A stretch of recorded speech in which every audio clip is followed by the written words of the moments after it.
Doctor বলেন যে সুখবর।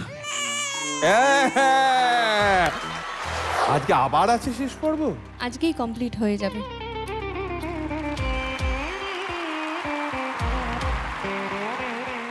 আমার যেটুকু মনে পড়ছে যে আঙুরবালা দেবী মানে আমাদের ঠাকুমা, উনি এসেছেন এবং উনি লালটু কুমারকে ছুঁয়ে ছুঁয়ে দেখার চেষ্টা করছেন যে এর সঙ্গে এই বাড়ির আদৌ সম্পর্ক আছে কিনা। এইখানে শেষ করেছিল। তারপরে আরেকটা অঘটন ঘটেছে, যেটা অঘটনই তো ঘটছে। কুসুম বাড়ি ছেড়ে চলে গেছে। সে লিখে গেছে যে এই যে তার বিয়ে নিয়ে এত টানাপোড়েন, এর বিয়ে হচ্ছে না, একবার হচ্ছে একবার হচ্ছে না, তো সেইতে তার খুব আত্মসম্মানে আঘাত লেগেছে। তো সে এবার বাড়ি ছেড়ে চলে গেছে। যতক্ষণ না পর্যন্ত সে নিজের পায়ে দাঁড়াতে পারবে সে বাড়িতে আর ফিরবে না। হ্যাঁ, গুড ডিসিশন। এবার পাঁচকড়ির তো খুব দুরবস্থা। এবার পাঁচকড়ির মা কাজললতা সিদ্ধান্ত নিয়েছে যে এবার পাঁচকড়িরও নিজের জীবন সম্পর্কে কিছু ভাবার, নিজের পায়ে দাঁড়ানোর এবার দরকার আছে। তো ওকেও বলছে এবার তুমি চলো একটু নিজের পায়ে দাঁড়াও, বিয়ে ঠিয়ে পরে হবে।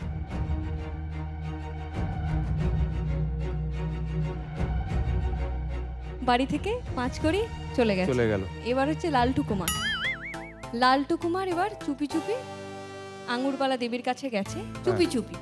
চুপি চুপি গিয়ে বলছে যে ওটা নাটক করছিল আর কি, মানে জ্বালাময়ীর ভয়ে ওরকম দ্বারকানাথকে বাবা বাবা করে ওটা নাটক। এবার তিনি আর কি আবেদন জানাচ্ছে, আমি তো বইয়ের জ্বালাতনে এটা করেছি, আপনি একটা কাজ করুন, আমার জীবনে শান্তি নেই, আমাকে কাশি নিয়ে চলুন। ও তুমি আর আঙুরবালা দেবী ঠাম্মি তোমরা ব্যাক টু কাশি। আমার এখন অবস্থা সেটাই। তোমাকে কাশিতে যেতে দিচ্ছে কে? পালিয়েছে চুপি।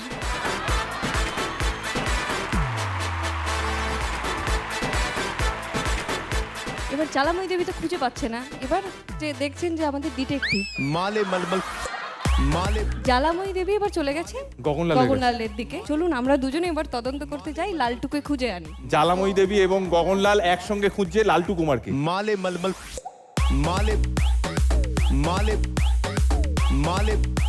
আচ্ছা, এবার মনমোহিনী আর ধুরন্ধর স্বামী ওনারা ঠিক করেন যে যখন সবাই বেরিয়ে পড়ছে তো ওনার ছেলে আর ছেলের বউকে নিয়ে বেরিয়ে পড়বে, কালীচরণ আর কনকলতা। এবার সেই সময় হঠাৎ করে কনকলতা অজ্ঞান হয়ে পড়ে যায়। তো ডাক্তার ডাকা হয়। ডাক্তার বলেন যে সুখবর।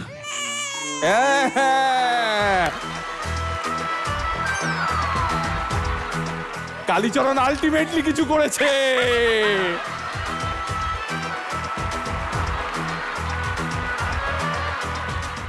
কালীচরণ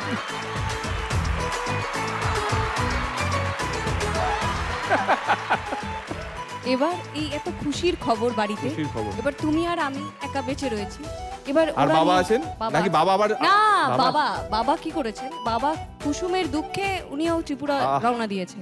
হ্যাঁ, এবার হচ্ছে যে ওরা তো নিয়ে যেতে চাইছে বাড়ির ছেলে। এবার বাড়িতে আমাদেরও তো ওকে ভালো তো বাসি আমরা, কনকলতাকে এবং কালীকেও। তো আমরা ঠিক করি যে এত যখন একটা খুশির খবর, বাড়ির খবর আসছে, নতুন অতিথি, তো তোমরা বাড়িতে থেকে যাও, আমাদের গুরুদেবও থাকুন আর উনি আমাদের শাশুড়ি মা হিসেবে উনিও থাকুন, আমরা আছি এবার বাড়িতে, শান্তিতে আমরা ঘর করবো।